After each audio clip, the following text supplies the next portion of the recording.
पूरा लोकल తాను కేసీఆర్ బాధితుడిని అంటూ స్పెషల్ ఇంటెలిజెన్స్ బ్రాంచ్ ఎస్ఐబి మాజీ ఓఎస్డీ ప్రభాకర్ రావు సంచలన విషయాలను వెల్లడించారు.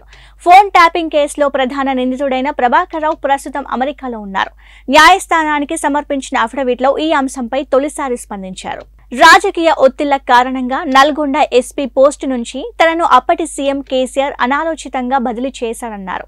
అప్పట్లో ప్రతిపక్ష నేతలకు మద్దతిస్తున్నానని బీఆర్ఎస్ జిల్లా నేతలు చెప్పడంతో కేసీఆర్ ఆ నిర్ణయం తీసుకున్నారన్నారు.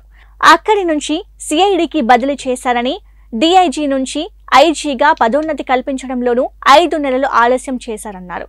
కేసీఆర్ సామాజిక వర్గానికి చెందినందువల్లే తనను ప్రభుత్వం ఇంటెలిజెన్స్ లోకి తీసుకున్నారనేది వాస్తవం కాదన్నారు. ఎస్ఐబిలో ఎస్పీగా 10 ఏళ్ల పాటు పనిచేసిన అనుభవం ఉండడంతో అప్పటి డీజీపీ సిఫారసు చేయడం వల్లే తీసుకున్నారన్నారు. తాను ఎస్ఐబి చీఫ్ గా ఉన్నప్పుడు అప్పుడు డీజీపీ ఇంటెలిజెన్స్ చీఫ్ పర్యవేక్షణలోనే పనిచేశానని, ప్రతి అంశాన్ని వారి దృష్టిలో ఉంచానని వెల్లడించారు. ప్రస్తుతం అమెరికాలోని ఇల్లినోయి ప్యాంటియాక్లో ఉన్నానని, నాలుకపై ట్యూమర్ కు చికిత్స పూర్తయిన అనంతరం తప్పనిసరిగా దర్యాప్తు అధికారి ముందు హాజరవుతానన్నారు. దర్యాప్తు సంస్థ దరఖాస్తును కొట్టివేయాలని కోరారు.